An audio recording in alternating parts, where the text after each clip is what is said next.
Aquarians, let's see कि 8 अगस्त 2024 888 आज के दिन के लिए divine message, goddess guidance, universal message क्या है। तो आप मेरी बात से ये तो समझ ही गए होंगे कि आज का दिन है बहुत बहुत बहुत खास। ठीक है, बेसिकली 88 पोर्टल जो है उसके लिए हम अलग से रीडिंग करेंगे, वहाँ मैं आपको बताऊंगी भी कि 88 पोर्टल क्या होता है। लेकिन आज के दिन अगर आप अपनी इच्छाएं यूनिवर्स से कहते हैं तो आज के दिन के वाइब्रेशन इतने स्पेसिफिक हैं, इतने खास हैं कि वो इच्छाएं तुरंत यूनिवर्स में चैनल होने लगती हैं। आपके जो भी शब्द हैं वो चैनल होने लगते हैं। आपके मैनिफेस्टेशन फटाफट से यूनिवर्स की अट्रैक्शन पावर्स के अंदर आ जाते हैं। सो अगर आप अपनी कोई दिल की इच्छा पूरी करना चाहते हैं तो आज के दिन मैनिफेस्ट ज़रूर करें। मैनिफेस्टेशन का एक खास वीडियो जिससे आप मैनिफेस्ट कर सकते हो 88 पोर्टल में, वो मैं आपको शॉर्ट्स में ज़रूर बना के दूंगी। तो आप उसे देखिएगा और उसके थ्रू मैनिफेस्ट करने की कोशिश कीजिएगा। अगर आप नहीं कर पाते हैं वैसा तो एक सिंपल सी चीज़ है, 8 पोर्टल है, सुबह 8:08 पे या शाम को 8:08 पे। मैं प्रीफरेंस दूंगी शाम को 8:08 पे करें तो बहुत अच्छा रहेगा, क्योंकि ये स्टार और यूनिवर्स का जो अलाइनमेंट होगा वो इवनिंग में, जब रात को आसमान में ये चीज़ होगी तो आपके लिए ज़्यादा ऊर्जा क्रिएट करेगी। ठीक है, क्या चीज़ होती है बेसिकली, सूर्य, सीरस स्टार और अर्थ, ये एक अलाइनमेंट में आ जाते हैं। तो अर्थ के ऊपर जो वाइब्रेशन आते हैं सीरस स्टार के और सूर्य के, वो बहुत ज़्यादा आते हैं, तो इसलिए यहाँ की एनर्जी बढ़ जाती है इस टाइम ड्यूरेशन में। तो शाम को 8 पे आप अगर ये करते हैं तो बहुत अच्छा, सुबह भी करें तो कोई प्रॉब्लम नहीं है, ये करें और अपनी 8 विश लिखें। ठीक है, 888 में लिखें, पहले 8 बार लिखें, थैंक यू कहें, ग्रेटिट्यूड शो करें, फिर 8 बार लिखें, फिर थैंक यू कहें, ग्रेटिट्यूड शो करें, फिर 8 बार लिखें, थैंक यू कहें, ग्रेटिट्यूड शो करें। तो ये एक कॉमन तरीका है, ठीक है, मैनिफेस्ट करने का। बाकी मैं आपको शॉर्ट्स में बताऊंगी। अभी देख लेते हैं कि गाइडेंस क्या है, क्या करना चाहिए आज के दिन। ये गाइडेंस आज के दिन के लिए हो सकता है या फिर ये सिग्निफिकेंटली आपकी किसी सिचुएशन के लिए भी हो सकता है। So let's see. और ये जो पोर्टल है ये सिर्फ 88 पोर्टल नहीं है, जैसा पिछले साल सिर्फ 88 पोर्टल आया था, ये 888 पोर्टल है। यहाँ पे साल का जो जोड़ आ रहा है न्यूमरोलॉजी में वो भी 8 ही आ रहा है, आपको पता है। कार्मिक जो है नंबर है, तो अबंडेंस का नंबर है 888। डेफिनेटली आप करें कोशिश कि आप इस चीज़ को फुलफिल कर पाए। कार्ड क्या है 8 अगस्त के लिए, बैलेंस। अरे वाह, बैलेंस, ब्यूटीफुल।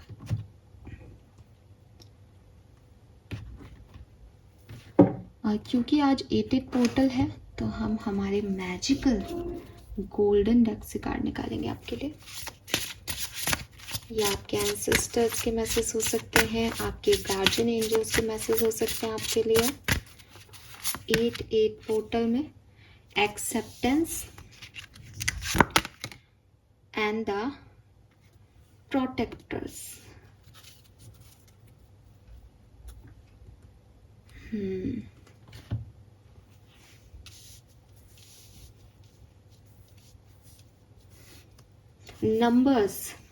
नंबर जो है वो मुझे 3 नंबर या 3 के नंबर चैनल हो रहे हैं, 3, 6, 9 ये नंबर्स आ रहे हैं यहाँ पे। ठीक है, फिर 12 आ जाएगा तो अगेन 3 आ जाएगा, ऐसे 3, 6, 9। ओ माय गॉड। एंड 369 जो है वो टेस्ला का मैनिफेस्टेशन नंबर है, अगर आप लोगों को पता हो तो। और लिटरली यही नंबर चैनल हो रहा है। Oh my God, we have 42 is 6 and number 9, 69। 69 भी एक एंजल नंबर होता है। ओ गॉड, एक और चीज है यहाँ पे, amazing. Number 39, 3 and 9 is 12, 2 plus 1 is 3, 3, 6, 9. Oh God, it's amazing. I love you universe, I really love you. सो भाई एक्वेरियस, जो मैं अभी आपको बात कर रही थी, 88 पोर्टल तो मैनिफेस्टेशन का पोर्टल है। आप जो भी इच्छाएं मांगेंगे वो पूरी हो जाएंगी। आप 369 के फॉर्म में भी मैनिफेस्ट कर सकते हैं, क्योंकि ये नंबर यहाँ आ गया है। ये बेसिकली 369 को लॉ ऑफ अट्रैक्शन का एक मूल मंत्रा कहा गया है। आपके पास काफ़ी नॉलेज खुद के पास भी होगी। शॉर्ट में अगर मैं आपको बोलूँ तो मैनिफेस्टेशन के लिए अगर आप किसी भी इच्छा को पहले 3 बार, फिर 6 बार और फिर 9 बार बोलते हैं प्रेजेंट टेंस में या लिखते हैं, जनरल एक अच्छी विधि होती है इसकी, तो आपकी वो इच्छा पूरी हो जाती है। सो ये 88 पोर्टल लगेगा। इस 88 पोर्टल में आप 8 बार 888 कर सकते हो अबंडेंस के लिए, या फिर आप 369 मैनिफेस्टेशन कर सकते हो। और ज़्यादा जानकारी आपको चाहिए तो आप 369 मैनिफेस्टेशन डालो, आपके पास बहुत सारे वीडियो आ जाएंगे, ठीक है। बट नंबर ही खास ये आ रहा है, ठीक है। और 6-9 नंबर आपकी लाइफ के चेंज को रिप्रेजेंट करता है, ठीक है। एकदम ट्विस्ट आएंगे लाइफ में, बदलाव आएंगे जिंदगी के अंदर, अच्छे बदलाव आएंगे। सो यहाँ पे पहला कार्ड क्या है? We have acceptance, letting go, water, non resistance, you can let go now, surrender to what is. So सबसे पहला मैसेज आपको यूनिवर्स का जो है वो यही आ रहा है कि पानी होता है ना, पानी, ठीक है, जब वो एक फ्लो में बहता रहता है ना, एक धार बन के, आप कभी ऋषिकेश, हरिद्वार ऐसी जगह गए हो और आपने किसी नदी को बहते देखा हो, तो आप देखोगे कि तटों पे बहुत सारी चीज़ें लोग करते हैं, बहुत रिचुअल्स करते हैं, अलग अलग गंदगी आ जाती है, लेकिन बहता है ना पानी, उस गंदगी को छोड़ता जाता है, उन चीज़ों को साथ लेके नहीं चलता। उसमें इतना प्रेशर होता है, वो इतने दबाव के साथ बहता है कि बस वो अपनी गति से बहता रहता है। चीज़ें उसके अंदर आती हैं, थोड़ी देर बहती है और फिर उसका दबाव सहन नहीं कर पाती, वो कहीं अटक पटक जाती है साइड साइड में, और पानी अपना फ्लो करता रहता है। पानी नहीं रुकता कि कुछ रह गया क्या पीछे, या वो नहीं आया जो चला, दूसरी धार आ रही है तेजी से, उसके साथ बह करके निकल गया, फिर कहीं अटक गया।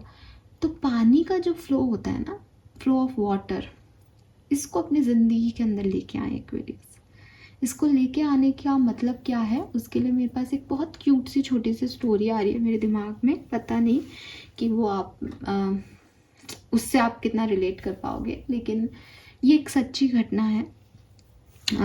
भगवान बुद्ध के टाइम की जो है कहानी है, कि बुद्ध जो है वो अपने जो उनके शिष्य थे उनके साथ जा रहे थे, तो उन्होंने अपने शिष्य को कहा कि मैं थक गया हूँ तो तुम पानी ले आओ। तो शिष्य बोला कि ठीक है, मैं लेके आता हूँ। तो शिष्य गया इधर उधर, अब उसको कुछ मिल नहीं रहा था वहाँ पे नदी तालाब। वो गया, उसने देखा कि हाँ पानी है, पास गया तो देखा कि वहाँ के गांव वाले उस पानी में कोई गाय तैरा रहा है, कोई भैंस तैरा रहा है, और कोई कपड़े धो रहा है वहाँ पे। तो उनको बड़ा गंदा लगा कि यार क्या कर रखा है इन्होंने, पानी नहीं है इस जगह पे, और ये थोड़ा सा पानी का सोर्स है यहाँ पे इनके पास, नदी बह रही है, तो ये ऐसा कर रहे हैं यहाँ पे, गंदा कर रहे हैं इसको। तो उनको बहुत गुस्सा आया, और वो आगे क्या जाते, गुस्सा आया तो वापस आ गए लौट के, बोले कि भगवान यहाँ पे पानी नहीं है, आप थोड़ा सा आगे चल लो, वहाँ पे पानी हमें मिल जाएगा। ये तो सभी जानते थे कि भाई इतना बड़े बुद्ध भगवान है, तो उनको संयम तो उनके अंदर है, रोक लेंगे प्यास को थोड़े टाइम के लिए। और उसने बोला, गुस्सा करने लग गया वो शिष्य। तो भगवान बुद्ध ने कहा कि इतना गुस्सा किस बात का कर रहे हो? तो बोल रहे हैं कि पानी नहीं मिला, मैं आपके लिए पानी नहीं ला पाया, वो लोग इतना गंदा कर रहे हैं नदी तालाबों को। तो बुद्ध भगवान ने कहा कि चलो कोई बात नहीं, थोड़ी देर हम यहाँ आराम कर लेते हैं, थोड़ी देर बाद आगे चलेंगे, अभी मैं थक गया हूँ, प्यास भी लग रही है, थोड़ी टाइम बाद आगे बढ़ेंगे, तुम भी थोड़ा नाराज से लग रहे हो, थोड़ा आराम कर लो। तो शिष्य भी वहीं पे बैठ गया, वो भी बैठ गया। अब शिष्य के दिमाग में थोड़ी सी देर वो चीज़ें चलती रहीं, कैसे लोग हैं गंदा करके रखते हैं, इनको समझ नहीं आता, मतलब आने वालों को पानी चाहिए होगा, मूर्ख होते हैं लोग, और ऐसे गुस्सा करता करता थोड़ी देर समय बीत गया। फिर बुद्ध भगवान ने कहा कि जाओ पानी ले आओ। अब शिष्य थोड़ा सा नॉर्मल हुआ ही था, उसने बोला कि यहाँ पे पानी नहीं है साफ आपके पीने के लिए। तो बुद्ध भगवान बोले, मैं कह रहा हूँ तुम पानी ले आओ जाके। अब शिष्य को पता था पानी नहीं है, पर अब वो भगवान की बात भी नहीं टाल सकता था, गुरु थे, वो शिष्य था। उसने कहा चलो दूसरा ढूंढूंगा कोई।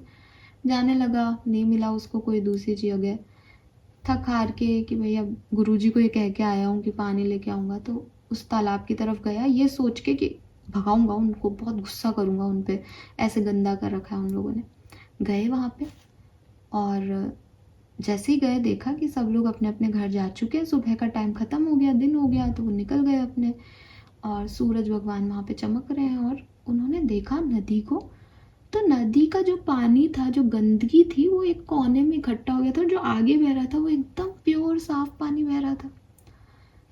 तो उन्होंने देखा यार ये क्या हो रहा है, ये नदी तो बिल्कुल साफ हो गई। तो उन्होंने पानी लिया और आ गए वो तो वापस पानी लेकर के। तो वो तो भगवान ने कहा कि आपको पानी मिला? बोलते हैं कि हाँ मिला। बोल रहे कि नया नदी मिल गया? तो बोल रहे नहीं नहीं, उसी नदी का पानी एकदम स्वच्छ था भगवान। तो बोल भगवान बताया उनको कि भाई जो तुमको मिला वो इसलिए मिला क्योंकि तुमने धीरज रखा, ठीक है। तुम जब उस समय आग बबूला थे, गुस्सा तुम्हें आ रहा था, तो तुम्हें जब मैंने थोड़ी देर बैठाया तो तुम्हारे थोड़े से जो गुस्सा था वो धीरे धीरे नीचे बैठ गया, है ना। ऐसी नदी में जो गंदगी थी, नदी उनको साथ लेके नहीं बह रही, नदी ने उसको नीचे जमा दिया। समय के साथ जो पुरानी चीज़ें हैं, पुरानी यादें हैं, पुराने आपके किसी पे गुस्सा है, आपका फ्रस्ट्रेशन है, वो नीचे दब जाता है। इट्स अप टू यू कि आप बार बार उसे कुरेद के ऊपर लाते हो या उसको नीचे जमे देना चाहते हो, उसको ख़त्म करके आगे बढ़ जाते हो। तो नदी ने तो यही किया कि उसको जमे रखा और आगे बढ़ गई। तुम्हें मैंने बीच में छेड़ा तो तुम्हें एकदम से वापस से वही चीज़ याद आ गई, लेकिन क्योंकि तुम्हारे साथ अच्छा हो गया तो तुमने उस चीज़ को ख़त्म कर दिया। लेकिन तुम्हें चाहिए था कि तुम यहीं से ख़त्म करके जाते। तो तुम जो है अपने आप को पेशेंस रखना थोड़ा ज़्यादा सीखो, कोशिश करो कि पेशेंस रख सको, विश्वास कर सको कि चीज़ें मिल जाएंगी, आसानियत आ जाएंगी, ठीक है। अपने पास्ट के बैड एक्सपीरियंसेस को अपने ऊपर हावी मत होने दो। और जो भी गंदगी है, जिसने जो भी किया, नदी में भी लोगों ने गंदगी फैलाई, वो सही है, हम ये नहीं कह रहे, लेकिन नदी को पता है कि उसको उस चीज़ को कैसे मैनेज करना है। नदी ने वो सारी गंदगी नीचे तले पे जमा दी, तो आप भी ऐसे जमा दो, ठीक है, या साइड कर दो उन चीज़ों को। आपको आपकी प्योरिटी किसी दूसरे के एक्शन की वजह से नहीं खोनी है। और यहाँ पे कार्ड आपको यही कह रहा है कि लेट गो करो, आपको आपकी प्योरिटी को ख़त्म नहीं करना है, सरेंडर कर दो जो चीज़ें जैसी हैं, ठीक है। ज़रूरी नहीं है कि वो आप जैसा मान रहे हो वैसी हो, ज़रूरी नहीं है कि आपके लिए आसान हो, ज़रूरी है कि आप उसे एक्सेप्ट कर लो, वो जैसी भी है। कोई व्यक्ति आपके साथ अच्छा नहीं है, वो नहीं है, एक्सेप्ट इट कि वो अच्छा नहीं है आपके लिए, कोई प्रॉब्लम नहीं है। आप ये जिद रखोगे कि नहीं उसे मेरे लिए अच्छा होना पड़ेगा, गलत गलत, ठीक है। तो आप अपनी जो सोल है, आपका जो आपका तरीका है ज़िंदगी को जीने का, आप उसे जीते जाएं, एक्सेप्ट करते जाएं कि दूसरे अपने तरीके से जी रहे हैं। अगर आप खुद को नहीं बदलना चाहते तो आप दूसरों को भी मत बदलो, ठीक है। तो यहाँ पे आपको ये चीज़ कहा गया है कि जो भी चीज़ें आपकी तरफ आए आज के दिन, या जो भी चीज़ें आपकी तरफ आ रही हैं रेगुलरली लाइफ में, आप उनको रेजिस्टेंस मत दो। आप नदी की तरह बनो कि जो चीज़ें मुझे अच्छी लग रही हैं मैं उन्हें साथ लेके आगे बढ़ रहा हूँ, जो मुझे अच्छा नहीं लग रहा वो अपने आप थोड़े टाइम में नीचे सरेंडर हो रहा है, दब रहा है, तले पे जा रहा है, उससे मुझे कोई फ़र्क नहीं पड़ रहा। अगर आपको फ़र्क पड़ रहा है इट मीन्स आप उसे एक्सेप्टेंस नहीं दे रहे हैं, और आपके एक्सेप्टेंस देने नहीं देने से दुनिया नहीं चलेगी, आपका परेशानी ही बढ़ेगा। तो आपको ये चीज़ सीखनी चाहिए। डन। दूसरा मैसेज क्या है? Protectors, strength, boundaries, your energy is valuable, protect it well. So ये कार्ड कहीं ना कहीं बिल्कुल बाउंड्रीज का कार्ड जो हमारी जनरल एनर्जीज में आता है बिल्कुल वैसा ही है। यहाँ पे आपको कहा जा रहा है अपनी एनर्जीज को वेस्ट मत करो। पहला मैसेज जो मैंने आपको दिया, एक्सेप्ट करो। जब हम चीज़ों को जैसी वो हैं वैसे एक्सेप्ट कर लेते हैं तो हम हमारी एनर्जीज़ को सेव करते हैं कहीं ना कहीं, बिकॉज हमने उस पर एनर्जी, उस पर रेजिस्टेंस देने में लगाई नहीं। अच्छा आपका ये मानना है, सही कह रहे हैं आप, बात खत्म। आपसे वो व्यक्ति ये कहे कि नहीं तुम भी यही मानो, तब आपको अपनी एनर्जी देने की ज़रूरत है कि नहीं मेरा मानना ये है। लेकिन अगर आपसे वो व्यक्ति कुछ कह ही नहीं रहा और आपको कह रहा है मेरा ये मानना है, ठीक है आप ये मानो। आपको क्यों किसी को समझाना है, आपको क्यों रेजिस्टेंस देना है कि नहीं ये ऐसे नहीं है, ऐसे होना चाहिए, तुमको ऐसे नहीं, मेरे लिए ऐसे सोचना चाहिए, तुम मुझसे ऐसे प्यार से बात करोगे, मेरा बॉस को मेरे से ऐसे रहना चाहिए, मेरी मम्मी पापा को मेरे से ऐसा रहना चाहिए, मेरे दोस्तों को मेरे साथ ये करना चाहिए, मेरे से प्यार करता है जो व्यक्ति उसको मेरे लिए ये होना चाहिए। क्यों आपको इतना दिमाग लगाना है? एक्सेप्ट इट कि आपने जिस पर्सन को अपनी ज़िंदगी में चूज़ किया है वो ये है। Accept it. अगर नहीं कर पा रहे हो, लेट गो दैम, जाने दो उन्हें। कर सकते हो तो एक्सेप्ट कर लो। फालतू में अपनी एनर्जी को ड्रेन मत करो। आपको आज के दिन तो ये बिल्कुल नहीं करना है कि आप जा करके लोगों उसको अपनी बात कहें, अपने तरीके से होने की कोशिश करें, अपनी तरीके से चीज़ों को अरेंज करने की कोशिश करें। Go with the flow Aquarius. Basically universe आपसे यही चाहते हैं कि अपनी बाउंड्रीज बनाओ। आपको क्या नहीं करना, अगेन बार बार मेरे पास यही मैसेज आ रहा है, आपकी प्योरिटी होनी चाहिए। ये दूसरे लोगों के लिए नहीं है, ये सिर्फ आपके लिए है। ठीक है, कि आपकी बाउंड्रीज आप तय करोगे कि आप क्या करना चाहते हो और क्या नहीं। ठीक है, और इसीलिए यहाँ पे बैलेंस की ऊर्जा है एट द एंड, जो कि कह रहा है my need will be met, change me divine beloved into one who can fully offer my schedule to you so my life can be in balance. हो सकता है कि आपकी नींद पूरी नहीं होती, हो सकता है आप रिलैक्स नहीं हो पा रहे, हो सकता है आपके पास बहुत सारी चीज़ें एक साथ मल्टी वे में आपकी तरफ आती हैं, आपको नहीं समझ आता कि मैं कैसे क्या करूं क्या नहीं। तो यहाँ पे आपको एक हाई डिसिप्लिन शेड्यूल बनाने के लिए मैसेज दिया जा रहा है कि आप एक अच्छा शेड्यूल अपने लिए प्लान करें और उस पर जो है अमल करने की कोशिश करें। Let me take rest whenever necessary, trusting that one way or another all need will be met. और कहीं ना कहीं ये कार्ड अभी थोड़े टाइम पहले भी था कि बहुत ज़्यादा सब कुछ जिम्मेदारी खुद पे लेने की ज़रूरत नहीं है एक्वेरियस। थोड़ा सा इजी होने की ज़रूरत है, थोड़ा सा काम होने की ज़रूरत है, थोड़ा सा चीज़ों को सरेंडर कर देने की ज़रूरत है कि भाई देखो मैंने कोशिश कर ली, मेरे से ये काम नहीं बन रहा, आप देख लो जो अच्छा वो कर दो मेरे लिए, बस फेथ के साथ आप छोड़ दो उस चीज़ को। क्योंकि अगर आप बहुत मेहनत करोगे तो आप ड्रेन भी हो जाओगे और आपके लिए जो काम नहीं लिखे हैं ना वो नहीं होने में भी आप गलत चाबी से ताला खोलने की कोशिश कर रहे हो, गलत लोगों पे इन्वेस्ट करने की कोशिश कर रहे हो। तो आपने अपने हिस्से की मेहनत कर ली, अपने प्रयास कर लिए, अब लेट इट बी, अब उसको जैसे चल रहा है वैसे चलने दो, यूनिवर्स पे सरेंडर कर दो एंड ये मानो कि सारी नीड अपने आप कंप्लीट हो जाएंगी, चीज़ें ऑटोमेटिकली एक बैलेंस में आ जाएंगी। आपको बहुत ज़्यादा परेशान होने की ज़रूरत नहीं है। ठीक है, अगर आप कुछ कर सकते हो तो बस आप एक्सेप्ट करो चीज़ों को और अपने आप को प्रोटेक्ट करो। अपने आप को प्रोटेक्ट करने का अगर आपके अंदर माइंड में होगा तो आप समझ पाओगे दैट हर व्यक्ति आपके लिए नहीं है, हर एनर्जी आपके लिए सही नहीं है।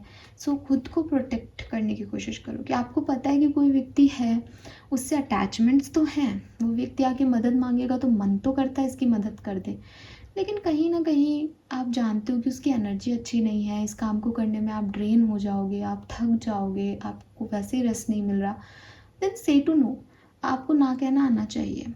ठीक है, सो ये चीज़ें जो हैं ये यहाँ पे आपके लिए मैसेज आ रही है। बैलेंस रखो अपनी ज़िंदगी में, बहुत ज़्यादा हर किसी के लिए करते जाना, अपने आप को थका लेना, ये अच्छा नहीं है आपके लिए।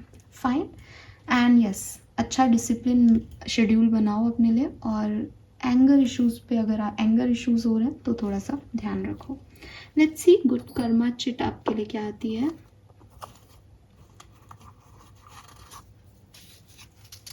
8 अगस्त 2024, show some love to animal. तो अगर आपके इर्द गिर्द कोई पैट है किसी के पास, या आपके पास ही कोई पैट है, या कोई एनिमल है, स्ट्रीट डॉग्स हैं, गाय है, या कोई और एनिमल आपके इर्द गिर्द है, आपकी सोसाइटी में है, तो उसको आप प्यार शो करें, उसको खाना खिलाएं, उसके लिए कुछ कर सकते हैं तो करें। ठीक है, ये आपके लिए बहुत अच्छा होगा। उन्हें अपनी काइंडनेस दिखाएं।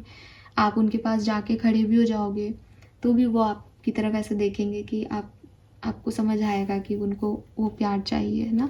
जैसे आप लोगों से मांगते रहते हो कि हमें कोई प्यार करने वाला हो, वैसे ही आपको नहीं मिल रहा तो आप कम से कम एनिमल्स को प्यार दें ताकि उनकी सोल्स जो है वो सेटिस्फाइड हो। और किसी भी सोल को खुश करना आपकी ज़िंदगी को सुधारेगा ही। ठीक है, सो ये मैसेज आपके लिए है कि show some love to animal Aquarius. This is all for you guys. Thank you so much reading को देखने के लिए। बाय।